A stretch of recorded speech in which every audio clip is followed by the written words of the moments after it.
Discretion is advised. The senseless homicide of Samdaye Rampersad. More than 11 years after Samdaye Rampersad was kidnapped from her San Juan business place, severely BEATEN, and then BURIED alive in a shallow grave in a cashew field in Claxton Bay, 5 of the men who were charged with the homicide were each sentenced to 28 years in prison. At the Hall of Justice in Port of Spain, a 12-member jury found the men, Philip the Boss Boodram, Roger Mutu, Ricky Singh, Kervin Williams, and Aaron Arkai-Grappi, not guilty of the capital charge, but instead guilty of the lesser count of manslaughter.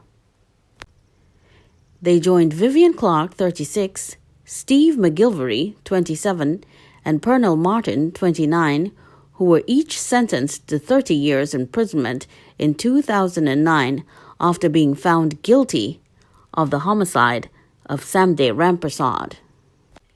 It was the state's case that Rampersad was kidnapped on the night of November 26th, and that the motive for doing so was to recover the proceeds of illicit drugs which Boodram entrusted to someone described as a Rampersad man to take to the United Kingdom.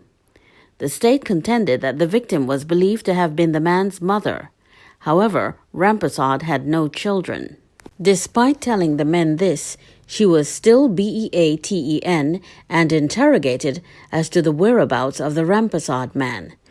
During the interrogation, Boodram sat on her back and pulled her chin back until a CRACK sound was heard.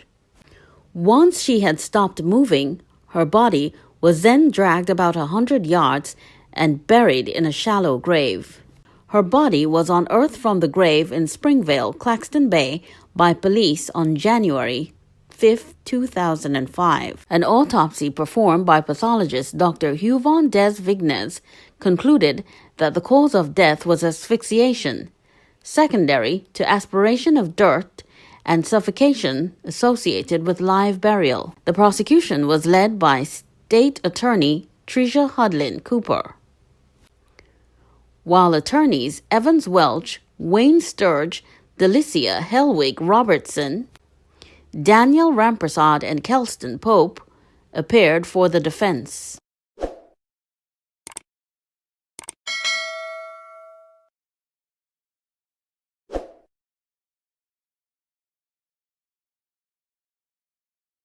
Five convicts freed of the homicide of businesswoman Samdaye Rampersad. 5 men from Claxton Bay who were sentenced to 28 years imprisonment for the horrific 2005 homicide of San Juan businesswoman Samdaye Rampersad have been freed. On Thursday, Justices of Appeal Alice York Suhan, Prakash Musai, and Mark Mohammed upheld the men's appeal on their conviction and sentences, ordering their freedom after the state did not push for a retrial. Having been through the process of 3 trials, in the last they were convicted of manslaughter. The 5 had faulted Justice Norton Jack's handling of their 3rd trial, which resulted, they said, in a miscarriage of justice and a perverse verdict of manslaughter by the jury. The 5 are Philip the Boss Boodram and Roger Mutu, Ricky Singh and Kerwin Williams, and Aaron Arkai-Grappi. All 5 men were found not guilty of the capital charge of MVRD3r, but guilty of the lesser count of manslaughter at the end of their trial in 2017. Their first trial was in 2009 and the second in 2012. Both resulted in jurors not being able to arrive at unanimous verdicts. Their 3rd trial began in September 2015 and ended in March 2017. In their decision, the 3 judges said given the nature of the errors by the trial judge and multiple irregularities identified, along with the fact that the fairness of the trial was severely compromised, they had no alternative but to allow the appeal. On the manslaughter verdicts, they held it was not open to the judge to consider it, given the evidence presented by the prosecution, which pointed to a joint enterprise to cause nothing less than serious harm to Samdaye. The general feel of this case, as this court experiences it, is one of unease, and we, therefore, have a lurking doubt as to whether the convictions are safe and satisfactory. There were several weaknesses in the evidence of the prosecution's main witness. Apart from this, there were a number of errors made by the judge in his directions to the jury in relation to substantial issues of concern to us.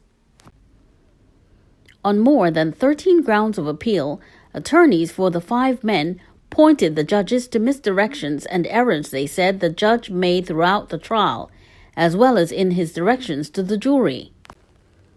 In their ruling, the 3 judges agreed with the complaint of adverse publicity caused by the publication of a series of articles during the trial, linking one of the men to an abduction that had taken place around that time. The judges said this had severely compromised the fairness of the trial. They also faulted the state's failure to disclose evidence relative to its main witness against the men, saying this position generated profound disquiet. Central to their complaints is a testimony of the state's main witness, Nigel Cat Roderick. They have complained of the prosecution's decision not to charge him along with the others, although he was clearly an accomplice. Rampersad was kidnapped from her home on November 27, 2005. She was severely beaten and then buried alive in a shallow grave in a cashew field in Claxton Bay. On January 5th, Roderick led the police to her body in the hills between Diamond Village and Carolina Village, Claxton Bay. He gave a statement to police in which he implicated all 5 in either the planning of the kidnapping or the homicide. He claimed he was present and privy to the planning and was also there when Rampersad was erased. The 5 men were represented by a team of attorneys who included British Queen's Counsel Edward Fitzgerald and Paul Taylor. Also making up the team for the appellants are rrific, John Heath, Kelston Pope and Gabriel Hernandez, all of the alum chambers in Trinidad. Representing the state at the appeal were Special Prosecutor Traverse Zinanan, now deceased, and Deputy DPP Tricia Hudlin Cooper. Deputy DPP Joan Honor Paul held for Hudlin Cooper on Thursday.